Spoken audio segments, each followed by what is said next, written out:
Okay, welcome everybody to a midweek special, we could call it that, the Forever Bristol City podcast.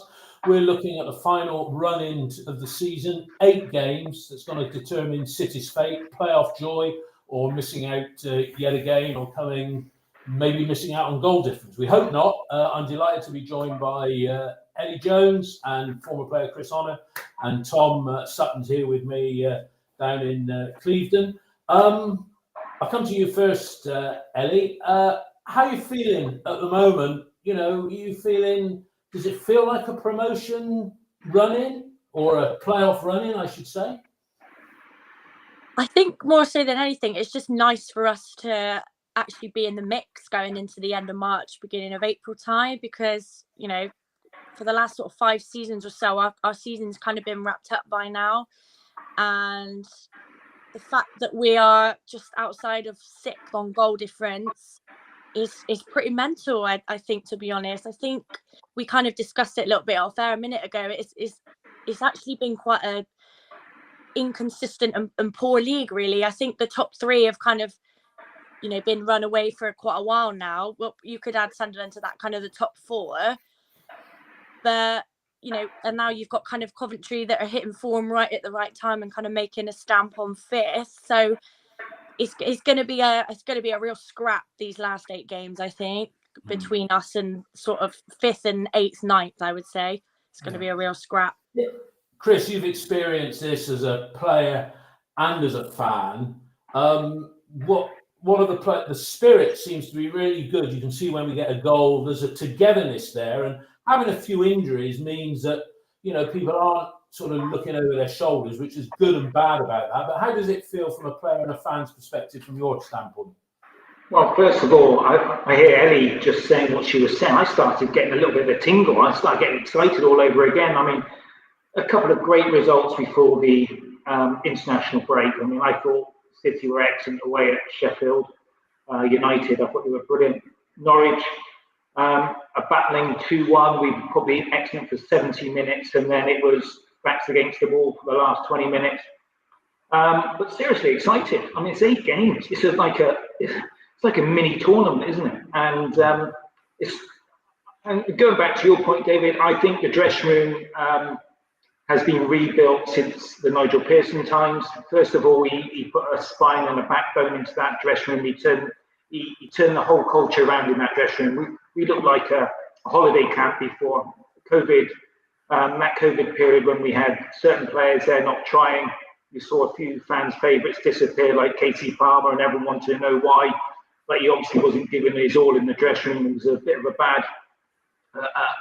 I can't blame him solely because I don't particularly know what the chemistry was like in the dressing room, but it was obvious he didn't really want him. He didn't want Jay De Silva.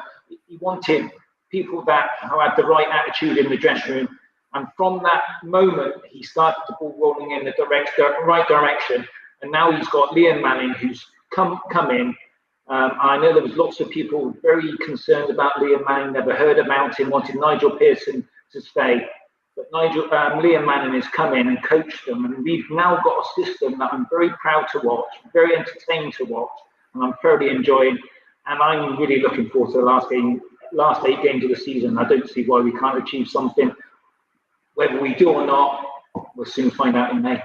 Yeah, we are. It's 8 games crammed into, I worked it out, 35 days. So we're not going to wait. We're not going to have to wait too long. Tom, last time City got to the playoffs, you were probably still in nappies. I was 1.5. He was 1.5 years old. There we go. So, this is a new experience for you. Although saying that, do you think there's a bit of this sort of hesitancy in the fans? And I speak for myself because, 18, 19 and 20 under Lee Johnson, we were there or thereabouts, only to fall away really badly. And we've had 5 seasons of disappointment. How are you feeling yourself now? Is it youthful enthusiasm or an old cynic like me? Probably not. Enthusiastic about the potential of what could be. I think what's been different this year is I don't think there was major expectation for us to be challenging in the playoffs. I think under LJ, there was an expectation due to the investment into the team that you'd be up there competing. I think this year we've gone quite quietly about our business, which I think has suited us a lot better being an underdog and not having pressure put on us. what I am happy with is that our fate's in our hands. You know, we are in control of our own destiny here. We've got West Brom, you've got Sunderland, Watford. You know, you are in control. You can make the season what you want of it. Yeah. So if you overcome those challenges, there you go. There's no reason why you're not in the playoffs. It's not like I remember challenges in years gone by where we're like, well, if this team drops points against this team or this team, you know, we're outside on goal difference and maybe an on point here or there. But I think we've hit form at the right time. Yeah. I mean, you've got the stat there, you know, since Boxing Day, I think we've only lost 2, like you said. 2 out of 16. So, yeah, I mean, I don't see a reason why we can't. So I'm enthusiastic about the last 8 games. That's really good to hear. Let's look at the team.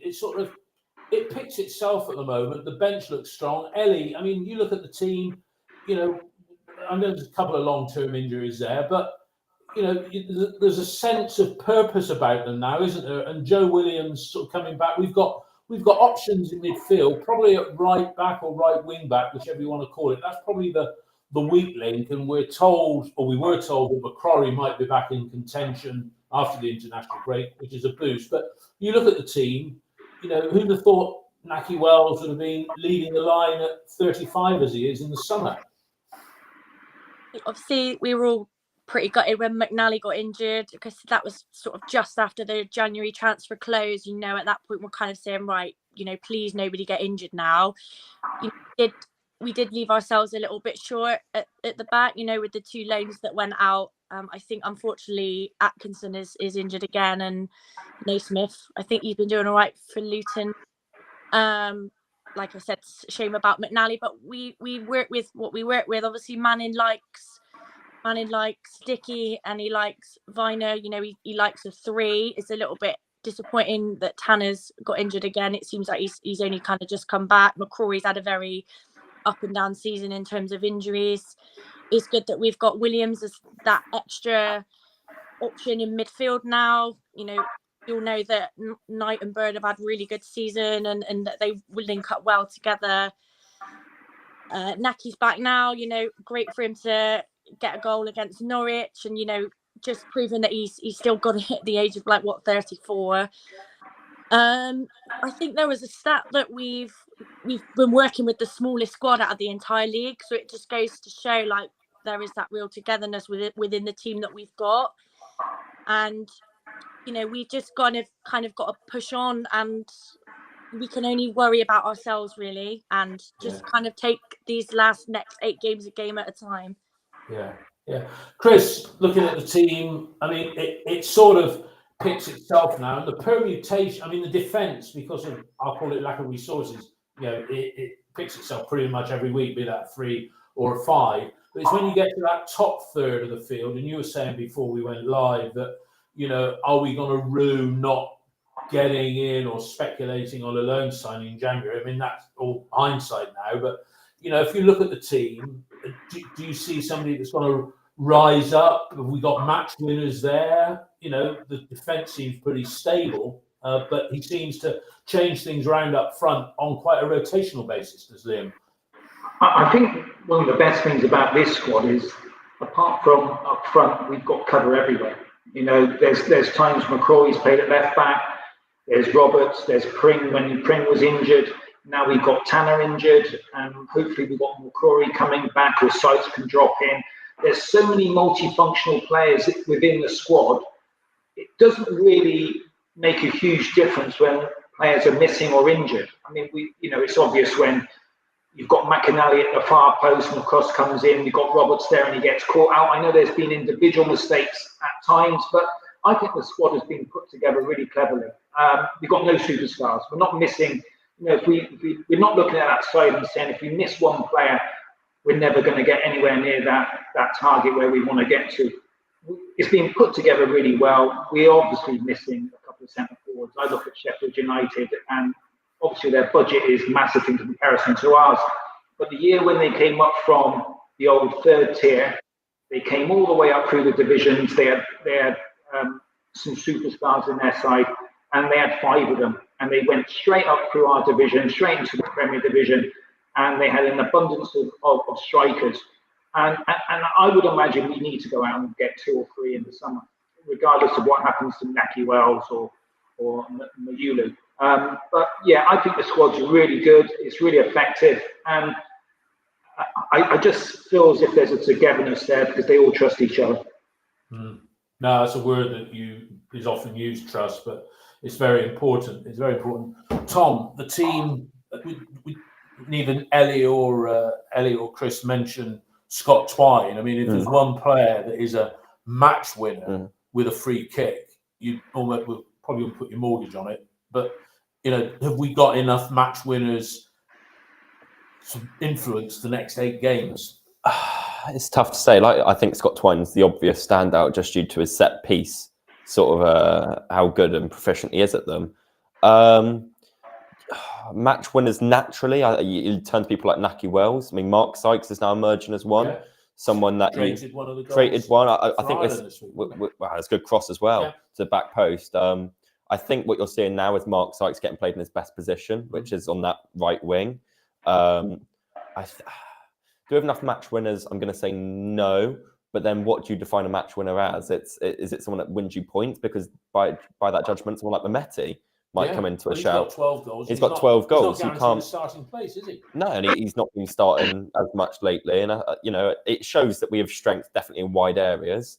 I don't think it's been a flawless season with the squad. I think there's been potentially a short-termism about it with the lack of young players coming through. There's been a sort of an impetus on the here and now. I think Manning's a bit on the hurry up with it. Let's do it this season rather than I know that there's the quote of let's hope for next season, but I think in the position we are now, he looks at it and goes, let's do it this year. Let's not pander around. Let's be. And they were decisive in January. They sent Mayulu out. They sent the 2 out on loan. So I think they were, I think that there was a certain shift in mentality about halfway through the year when there was optimism became potentially a reality.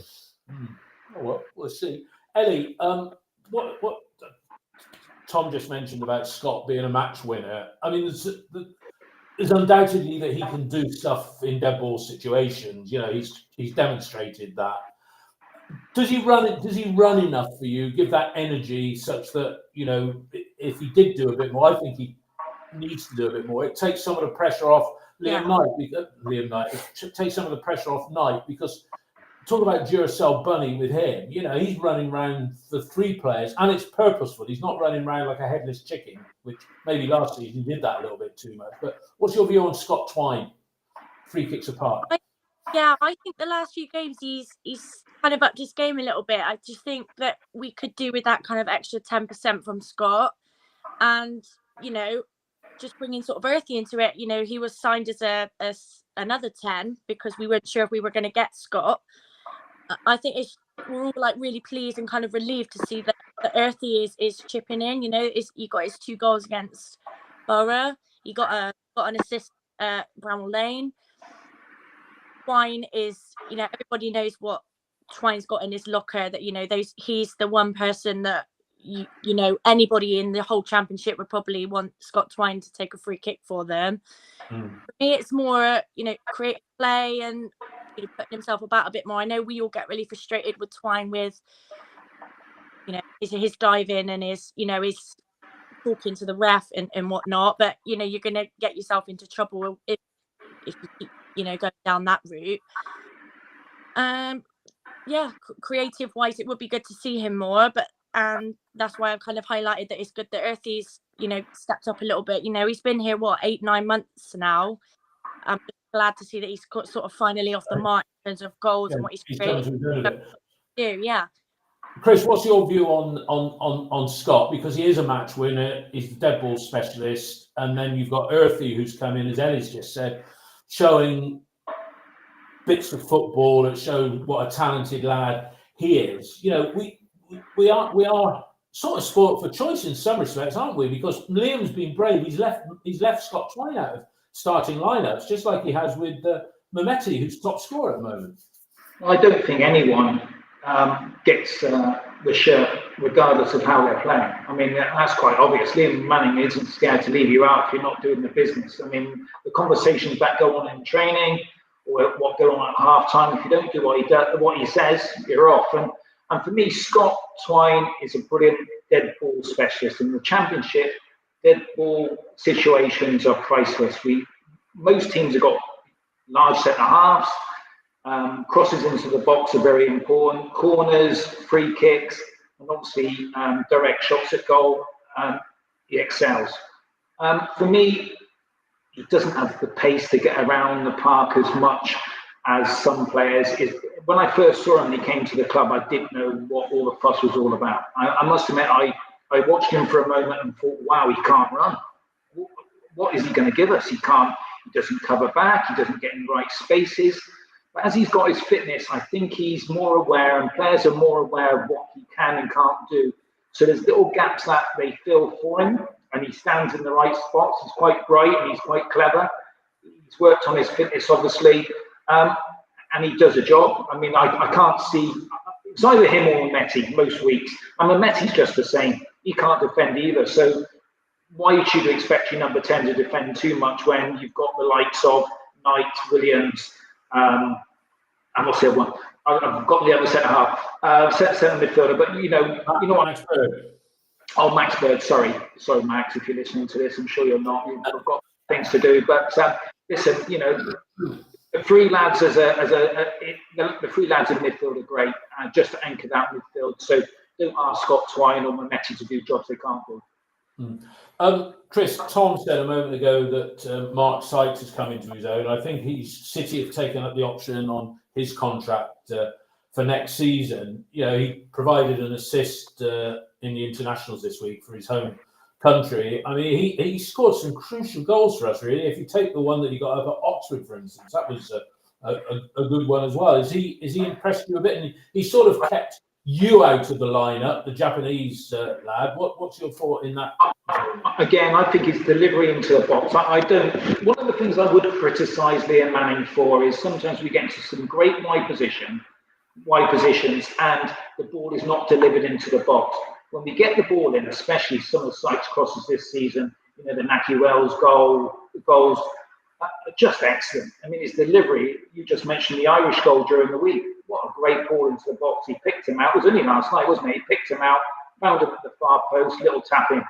Brilliant. And he had us all jumping over, all over the lounges everywhere when he set Naki Wells up. So, yeah, for me, you can play him as a deep right back, although he doesn't like it, but getting forward and getting the crosses in is absolutely brilliant. Tom, Max has had his critics this season. By and large, I would say unfairly. There was a period where he had a bad period, I would say, just around about Christmas time, wasn't it? Yeah. We're talking about match winners, but the defence in front of him is solid. In this run since Christmas, has Max done enough to suggest to you that he is capable? Hopefully, we might go up, but he's proper championship goalkeeper now, without question, isn't he? Yeah, championship goalkeeper. I still think he's got more to grow into. I think he's still relatively. I know he's started a ridiculous amount of fixtures. I think the lack of competition has potentially affected him. There's been times when, in years gone by, if you had a Dan Bentley pushing him, that he would have dropped out the squad. And then, when you come back in, you've got that fire to prove yourself and you've got that sort of desire. He's not had that with Bajek. So, with Max, what you get is a superb shot stopper. You've got a guy that's got real good instincts when the ball's in and around the box in terms of positioning and reflexes. There's still a real question mark on some decision making. I think he's got better, but not fantastic at commanding his box. I think that what you see and what I've seen in him is sort of an evolution from the start of the year when he was doing these silly turns. I think he's a bit more pragmatic now, and it's like you will get caught doing that. And his distribution's got better. That was one of the things. Distribution's got better. It's getting there, and you've got to remember, he came into the squad when he was quite a bit older. Yeah. He wasn't, he's an experienced player now that's been at the club for years, decades now. So I think he's a leader within the dressing room, as with Zach Viner. But an established championship goalkeeper. Is he a top 6 goalkeeper? I've got question marks over that, but he's definitely a top half goalkeeper for me. Ellie, Chris has just commented on the chat that he stopped kicking the ball out of play from dead balls. Most definitely. And Frankie Fielding, towards the end of his time here, he was always kicking the ball out. It was embarrassing. I was surprised Surprised the Bears didn't sign him at one stage. He was getting that bad. Ellie, Max, he's, the defence in front of him, they know what they're going to get with him now. So I guess because everybody's playing together as a unit, that helps rather than changing goalkeepers when somebody has a bad game. I mean, you talk a lot on media about the club. What are your views on Max and anybody else you want to give a shout out to who's impressed you this season that we haven't spoken about so far? Yeah, I mean, I don't have a strong enough number 2 to be able to ship Max out when he has a bad game, and I don't think that's any good for the players' confidence. I don't think that's any good for the team. I just hinted what the guys have said. I think he's been pretty solid recently, and you all know that he's a great shot stopper. I think we've got some really tough fixtures coming up, and just carry on the way we have been. No silly mistakes. No, his kicking has improved, but he's still, the odd game that he'll kick it out for a throw in sort of 2-3 times. But we can move past that.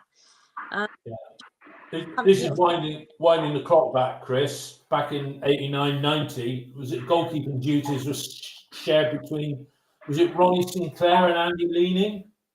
Yeah, absolutely. And you ask them to play out from the back, and they're more likely to follow the ball Laura and Hardy style. So yeah, I mean, nowadays the game is completely different. These guys can, do it all. I mean, I remember having Max as a centre half in the academy and having a quiet word with Ali Hines saying, I don't think Max is ever going to be a centre half, but he's a damn good goalkeeper in 5-a-sides. And that was as a 14-year-old kid, and he went on to prove us all right. And I can remember almost having a conversation with his dad at one stage saying, he's a great goalkeeper. He can make a living out of being a goalkeeper. And his dad wasn't so impressed with that opinion. But, I saw his dad the other day, and I don't think he recognises me because I'm about 15 years older now. But, he's gone on and made a great career out of the game. He makes some great saves at certain times. There are some clangers in him.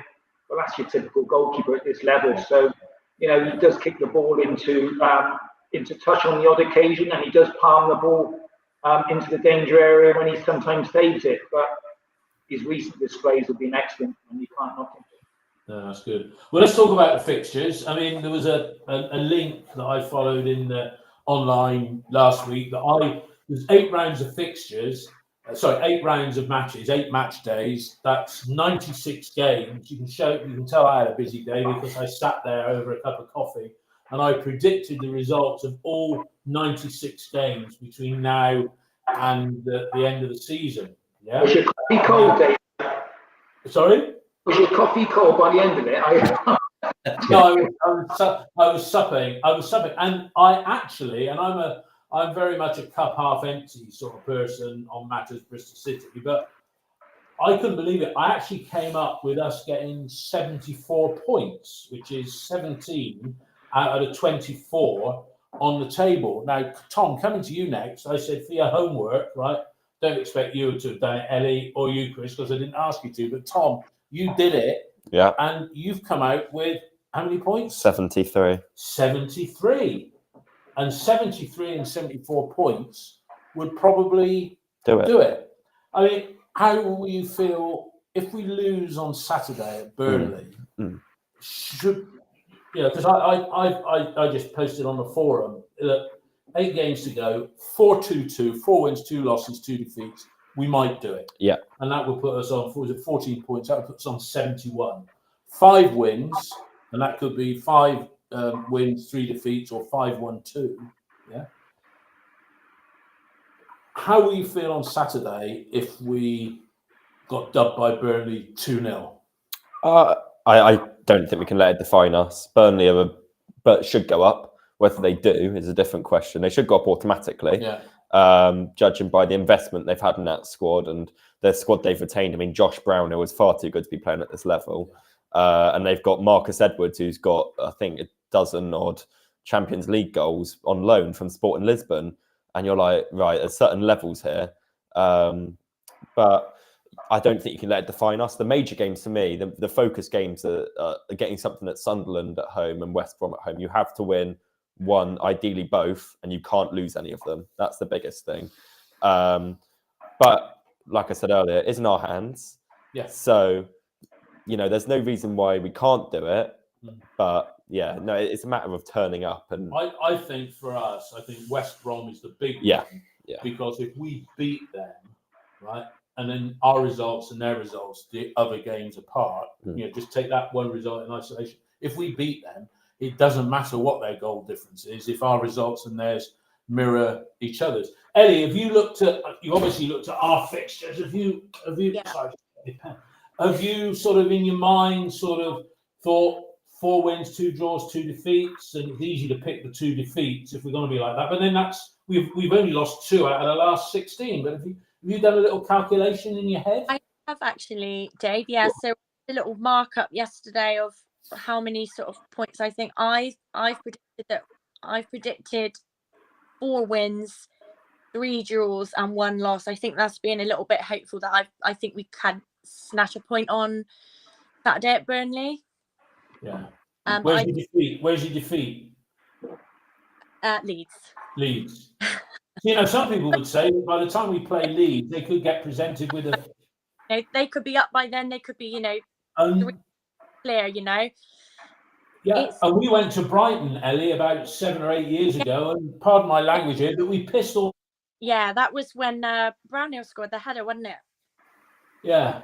Okay, so you're predicting you're going 4-3-1. Okay, Chris, are you looking at it and thinking, the 4 wins, right, and then 2 defeats? You could say Burnley and Leeds, and then 2 draws, QPR and Luton or something like that. But that means winning all the home games. Have you done that, or as an ex-pro, do you not entertain such ideas? You've stolen the words right out of my mouth. I was going to say, only looking at 1 game at a time. There you go. That's the famous quote, isn't it? But it's hard not to. I knew I was going to have this chat with you this evening, and you look at our fixtures, and it all depends on what Bristol City turns up. If you're asking me about the Sheffield United team that turned up, I've got no fears of going to Burnley. If the Bristol City team that played so well for 70 minutes, I've got no fears when they come to play West Brom, Sunderland or Watford. I just think it's in our own hands. We've got the capabilities. It's a very tight league. And I've looked at some of the other fixtures. I mean, there's teams below us like Middlesbrough, and I've got a few notes here in front of me. Some of them have got nightmare run-ins. They're playing. I've got all the fixtures written down here, and I've assumed that it's West Brom, Coventry, Borough, and ourselves going for the 2. So I'm writing off Watford and Norwich, but we could all the 4 of us could easily lose this weekend, which does let back in Watford and Norwich. But you say it is in our own hands. Burnley, to get something up at Turf Moor, that'll push spirits through the roof, won't it? Yeah.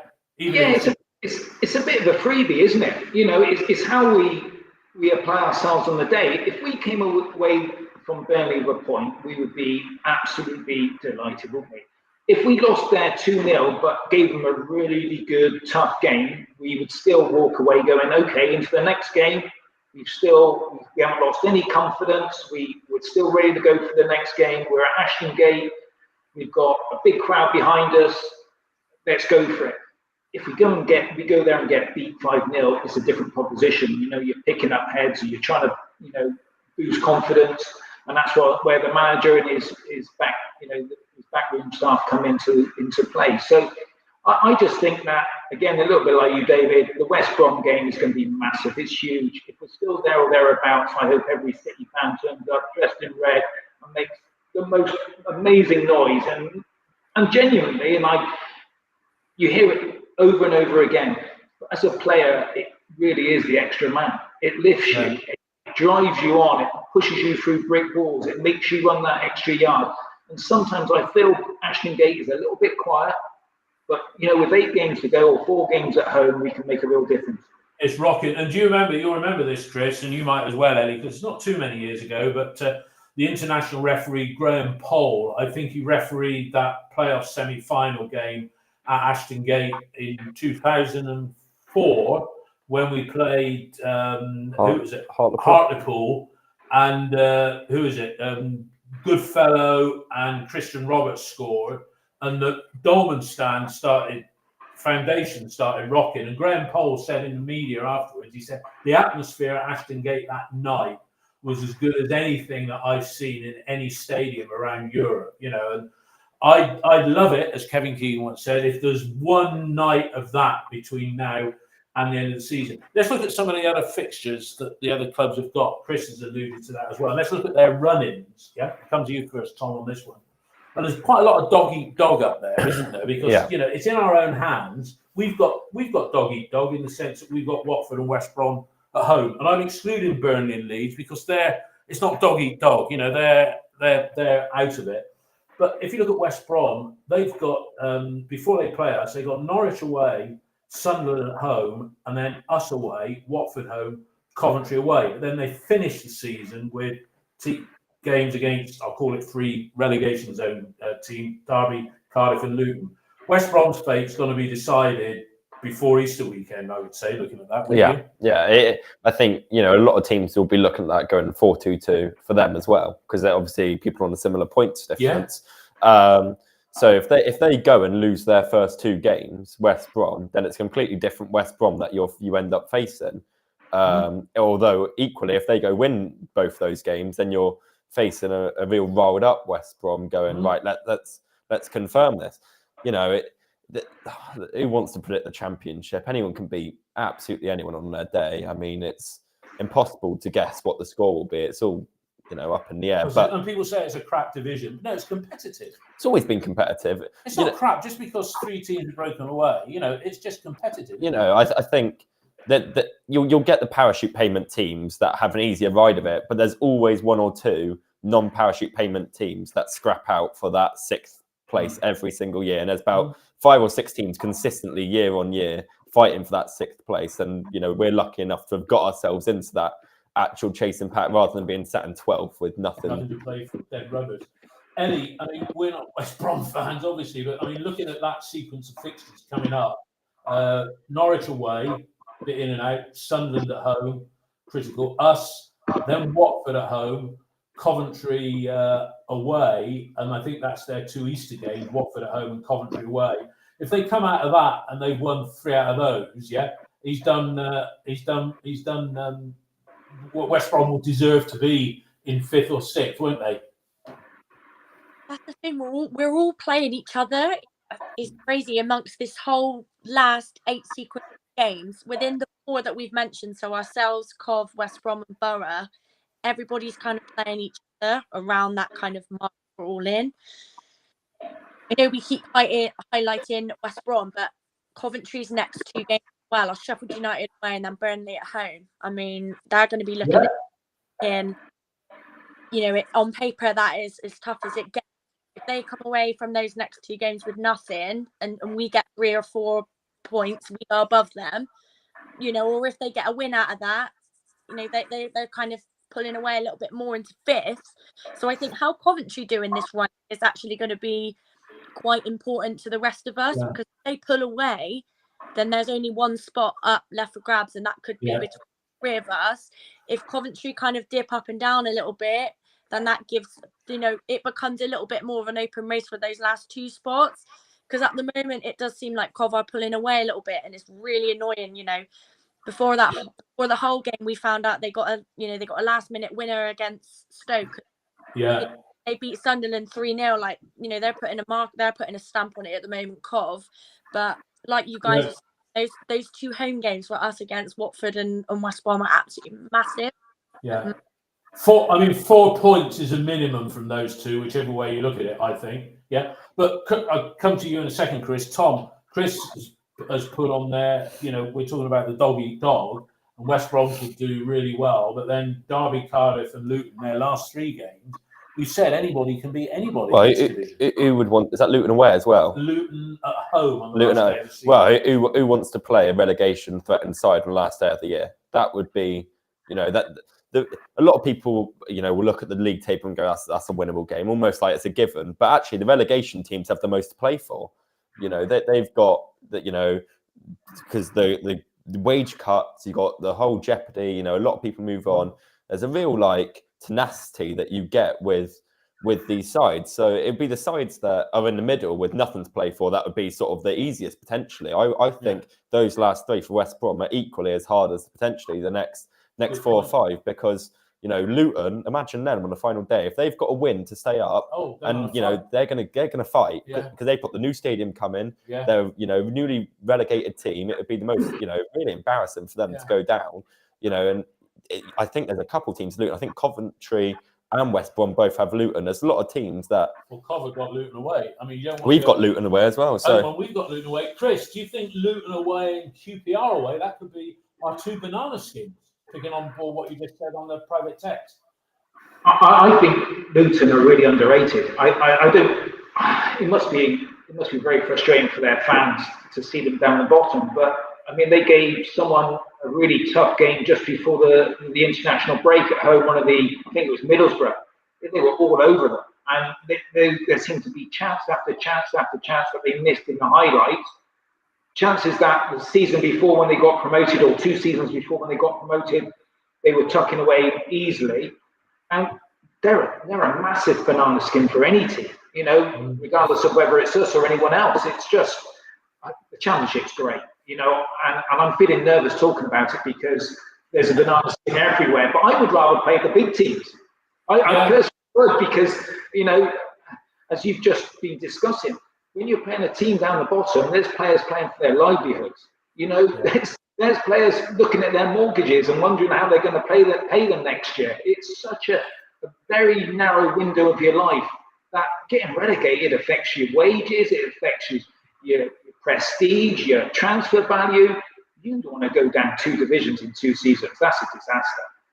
No, it would be for them. The team that is in the worst bit of form at the moment, although they have clawed it back a little bit, and to me, they sort of got, is it an easy run? Is Borough. And if you look at Borough, I mean, they play, they've got their lunchtime kickoff on Saturday, and if they beat Oxford at home, Borough would go above us going into the Saturday afternoon fixtures. And then Borough's last game of the season is away at Coventry, but they've got Oxford home, Blackburn away, Leeds home, Millwall away, Plymouth home, Sheffield Wednesday away, Norwich at home. They're the only one that haven't got 2 fixtures against teams in that group. Eddie, let's look at the managers, because, you know, if we look at, we keep it to these 4 clubs: Borough, Mowbray, Coventry, Lampard, West Brom. Help me here. I don't know. Oh, sorry, Mowbray's West Brom, isn't it? That's right. Coventry, and Borough, Carrick. Got rid of Carlos Cabron, didn't they? Yeah. Sorry, so that's right. Well, he's out in Valencia. So West Brom. So let me restate that. West Brom have got Mowbray, Coventry got Frankie Boy, and Borough have got Carrick, who's getting some pelters until I think they won a couple recently. Of the 4 managers there, Liam is the least experienced, but you could argue that this season that he's been the strongest person when you think of the tragedy that's happened to him outside of football. And that was a very well written article in one of the national press media where he was just talking about life in general. Those other managers there, though, they've sort of been there and done it. Borough, Carrick, okay, as a player. What are your thoughts on the what's in the dugout going through this period? 4 like very different types of managers. Look at Liam, like you said, Liam's never been a player for a start, so Liam's coaching experience, you know, only. Then you look at Mowbray, who's been around for a long time, very experienced, managed, you know, several clubs. Carrick, you got to look at Carrick. Carrick's a young, you know, Carrick and Manning I kind of put in the same frame as they're young, and you know they're kind of upcoming. You know, not a lot of experience behind their belt and championship level, etc. And yeah, then you've got Lampard. I think if Lampard was at Coventry from the start, I think they'd be pushing for top 2. I think you've got to look at their form recently and, you know, applaud what they're doing, because they are hitting form at the right time. You know, there are some concerns, you know, say we don't make the playoffs. I think a couple of people have put it in the comment section tonight and said kind of like, do you think that we could potentially lose Manning to say a bottom half Premier League club, or is there going to be interest in him? Say we don't make the playoffs, and I think that just goes to show, and you've got to give him credit what a great job he's done in his first full season here. The fact that people are kind of questioning it, that could be a possibility that maybe a Leicester or Southampton could be interested in him. Say if they do set their nobody's mentioned Ipswich. That's the elephant in the room, because you could just see it would be the final insult if somebody comes along and takes McKenna off Ipswich and Mark Ashton's on the phone. And you got to bear in mind, Liam comes from Ipswich. Yeah, I think Chris Hogg still lives up there and what have you. That would be just an absolute disaster. Chris, how influential is, or how strong is it, how meaningful is it, influential is it, having the experience of Lampard? Let's take Lampard and Mowbray and say Carrick did it all as a player, but how important are those two guys in the dugout for those two teams? Well, they've all got different stories, haven't they? I mean, I wanted Lampard to become the England manager. And I always said with Tuchel in charge, I would never watch England ever again. I just couldn't get my head around another foreign manager. And Lampard didn't get the gig because of failures elsewhere, or so said failures elsewhere. And I think he's just been brilliant. I covered the game for the radio up at Coventry earlier in the season, and they hadn't won, I don't think, a game until they beat us that afternoon, and they went on this terrific run, and they've gone from nowhere to the playoffs. So you've got to hold your hand up to Lampard. Carrick's football has always been excellent. I think he's one of the young managers coming up, and he's got all the experience of all the managers and all his playing career. And Mowbray's got a lovely life story. I played football against him up in Scotland. I remember him very well when he was at Celtic. He was one of the nicest big men in the room whenever you went to meet him, and he's just a class guy. But for me, Liam Manning has just got his own story this season. Wouldn't it be ironic, after all the tribulations he's been through, that he took us up? It'd be great, but whether he would leave at the end of the season if we were unsuccessful, I think there's a job there which is unfinished, and I can't see him going anywhere. You can't see him going anywhere. That's interesting. Tom, the managers. I mean, Liam's had his family tragedy. Mowbray had a period out of the game with illness. He's come back stronger than ever. Do you think those managers are going to make the difference, or is it really down? I mean, we're always told when they go over the line, it's what the players do, but. I think it's a mentality thing as well. You can set out to win a game, or you can set out to not lose a game of football. I think Ellie put it really well, that you've got four managers there with four very different stories of, how they got to where they are. I think Lampard's got a point to prove that he's not in the position he is because he was a Chelsea legend, and he had the back in. I think Mark Robbins' downfall at Cov was when AD Vivash went, and then that sort of core split up. And then I think Lampard's come in at the right time, and he's uplifted what was a fantastic squad. I love Coventry squad. They got some really good players. Jack Madoni, I know Dave Fevs absolutely loves Jack Madoni. Yeah. And Ellis Sims, they got Haji Wright. They got some good players. Good players, and there's a real good team there with the Coventry. And I think with Lampard, you've got there's quite a good merge of personality to the club there. You've got a team that was underperforming and a guy that was desperate to prove himself. You can't really get a better link up. Carrick, he's been at Borough for a few years. They've been flirting with it. Carrick needs to prove that he can get this team. And he's got a very supportive chairman. He's got a very supportive chairman, and he's backed him financially. Backed and trusted him, and they've gone through dips. They've come out. They've been calls to sack him. They've stuck with him. They've gambled with him. You've got Mowbray, who, like you said, was out, and Manning with his personal tragedy. I think Manning's got possibly. He would love to get Six promoted, but of course, for himself as well, it's another tick on the CV. And I'm not saying that he's going to go, although I think next year I don't see him seeing out the season personally. But I think you've got four managers there that want it all for their own individual reasons and for their career really. Yeah, I mean, I don't want to say who do you fancy in the playoffs because it's a long way. You've said already, Chris. We've got to take one game at a time, sort of thing. Yeah. Here we go. Yeah, let me just get rid of that up there. Chris has said, tell Paul Thompson his house is too cold. His wife won't let him have the central heating on, hence the gillet. Yeah. That's going up on a little text here between us. Chris, the players, what do you think's going through their mind on the international break? Do you know behind the scenes if they've had any time off? Remember they came back deconditioned about 18 months ago, and we're never great coming back after an international break. But do you think they sit down and do the calculations or not? Or did you? No, I don't think you do. It's funny because fans always used to tell me stuff that I never knew what was ahead. You know, looking 3 or 4 games ahead was never in my mind. I was just focused. And I know it sounds really weird, but players are just so obsessed with the next game and the next game and the next game. They don't get ahead of themselves. And, you know, us guys sat here talking about the next 8 games. I'll be very surprised whether they know what the order is or even who we play. They probably know who we play in the last game of the season, so they can decide whether they're jetting off on holiday or they're looking forward to the playoffs. But that is, you know, that's players. I think that doesn't make them any. It doesn't make them any worse, or whether they don't care any less. It's just they just kind of look at themselves and make sure they prepare always for the next game. Yeah, as I said, I'm not going to say to any of you, do you think we can do it? Because with 8 games to go, it's just too many. So that negates talking about, do we fancy ourselves against Sunderland if we finish 6th, and then who we fancy? Yeah, and it might not even be Sunderland. It could be Sheffield United or somebody like that, couldn't it? Yeah. We just don't know.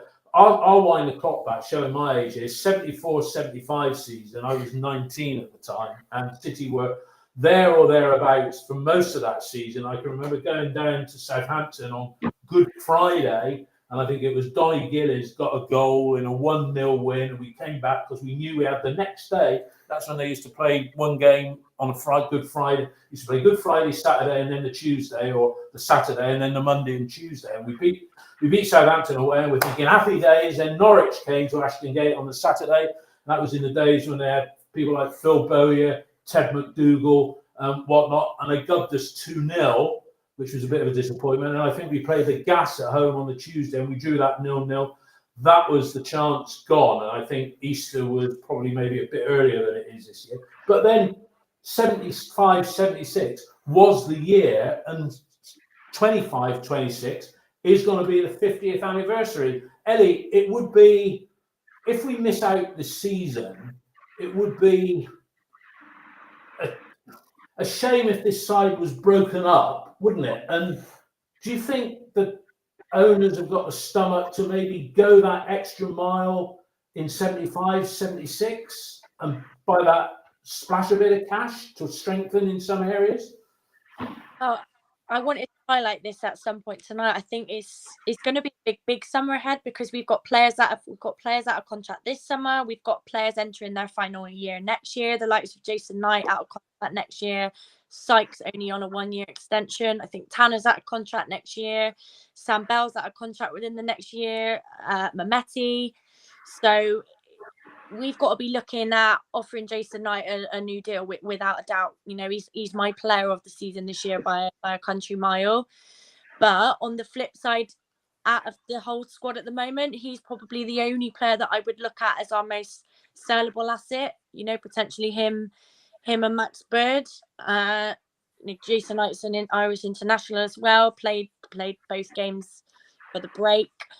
So, you know, if say we do miss out on the playoffs this year, we've got to make sure that, you know, heading into summer and August, we've got a really strong squad, because, you know, we don't want, you know, not in a similar position because they've come down from the Prem, but we don't want a potential Luton situation where, you know, you're losing your best players and then your squad is, you know, less strong than it was, you know, when you finished that previous season.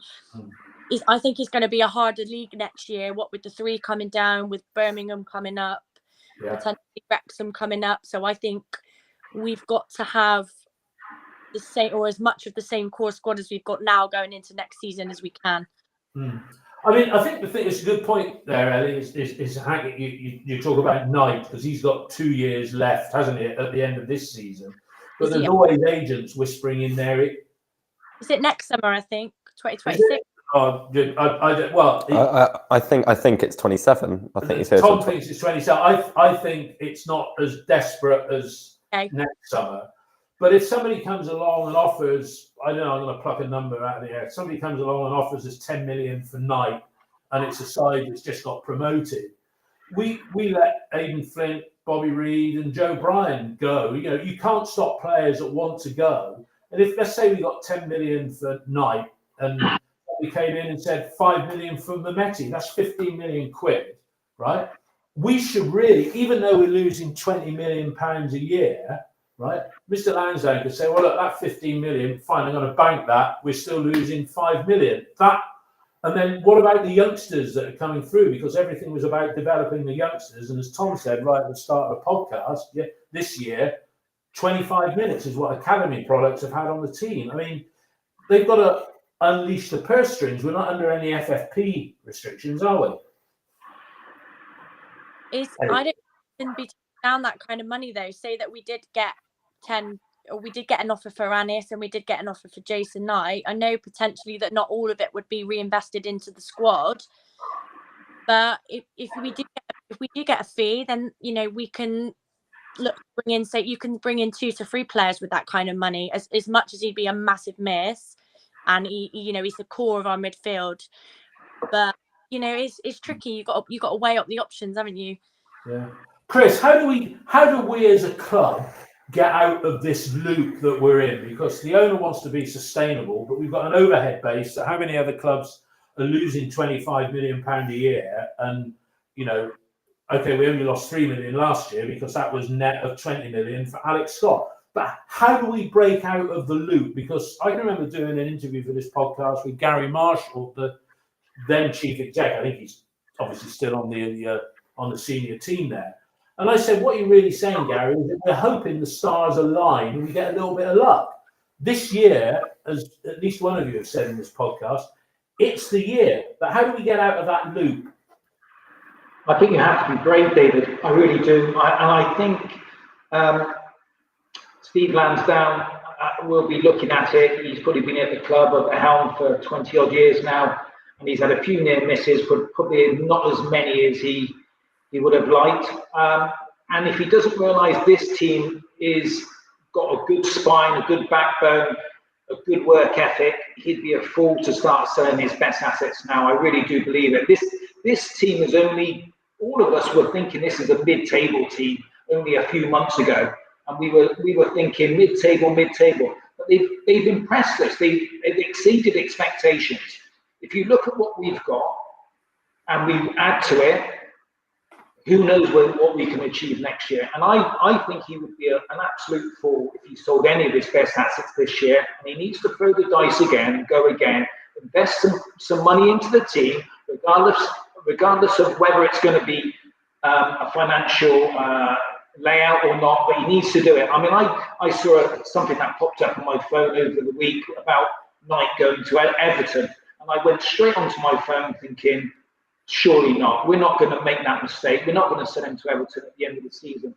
And it was interest they showed him in 3 years ago. So, you know, whether we're trying to sell our best players or we're just concerned that the club are in the habit of selling our best players, and Knight has obviously excelled himself, so like Ellie said, I just think we need to hold him just for a couple more years.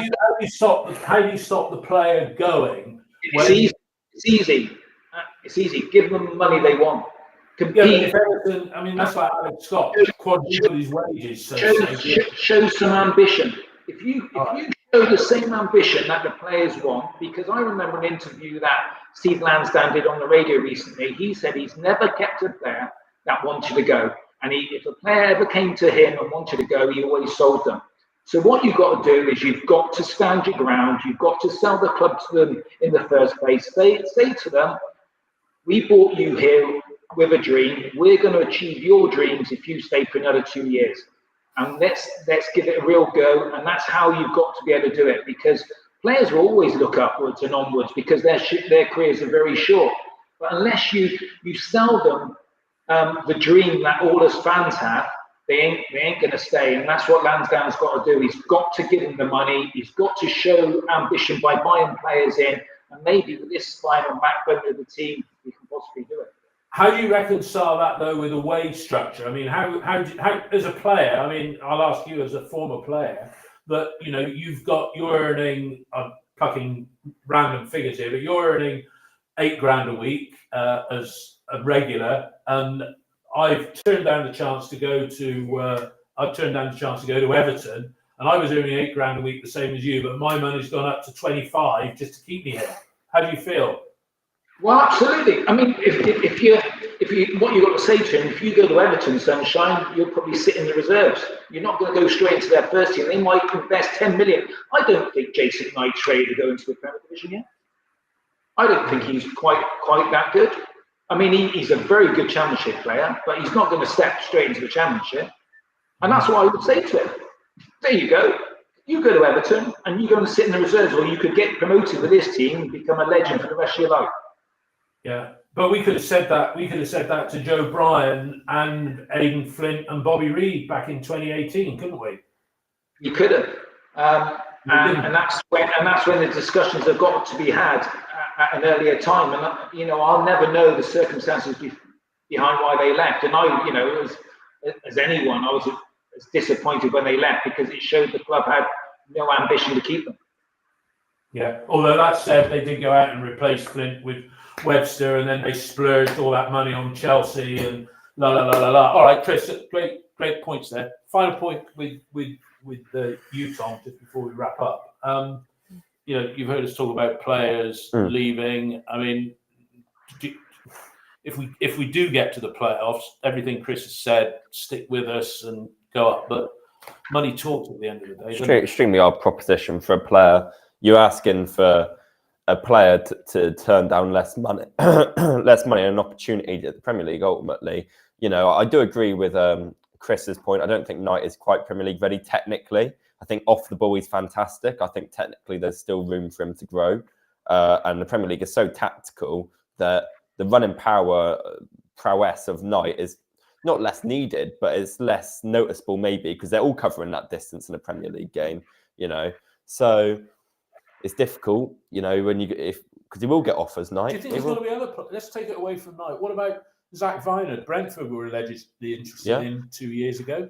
Cam Pring, he's at the prime of his career now. I think there's a couple that I go unsellable due to how tough it'd be to replace. That would be Jason Knight. Yeah. I think Cam Pring, and I would go. I think those are the two that I wouldn't sell for anything. I think you've got a guy like Max Bird, for example. I think Max Bird is replaceable in his role because what he is good at, he's very good at Championship level. But there's other players that do the Max Bird role really well, and that's that sort of deep line playmaker. You could replace that. You couldn't replace them with the pace Cam Pring or the running prowess of Jason Knight. They're a lot. The physical profile is a lot harder to replace, and we found that with Semenyo. When Semenyo went, we didn't have a Semenyo type player that we relied on that year in that WSM system. And it was like you take the crucial part out, you take that physical aspect out, and we've been searching for ever since. We brought Sinclair in to demonstrate to be that person. Oh, it was a guy that we brought in due to the physical attributes, and he's not there technically. Will he grow into a player that is there technically? We don't know. But if we sell Knight for 10 million, the worst thing we could do for me would buy 3 for 1 million a piece, give them 3-year deals. You may as well. It goes back to your point that you go on about. You may as well buy a player at 5 million that is at that level, and not a punt buyer, not a. That's what senior Reds lunch. I was sat next to Joe Jordan, and you sell Tommy Conway for 5 million. That's the going rate for a Championship striker with a decent career record for his age and what have you. And you go out and you spend 5 million to get like-for-like replacement, or 8 million to get somebody a bit better than Conway was. And we didn't do that. We went out and spent 2 times 2 million.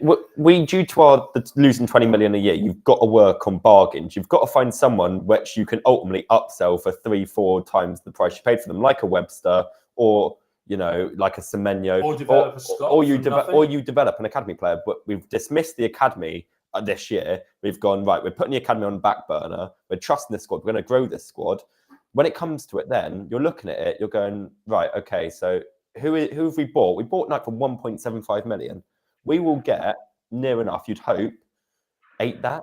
7, 8 times that, and that is that is yeah, that's what you do. That is what the club works on. They don't go out and spend 10 million, because we did that under the Ashton days, and then look where it got us. We were really struggling with FFP. We got forced into decisions we didn't want to have to take, and I know that they're relinquishing a little bit the restrictions on FFP, but not by much.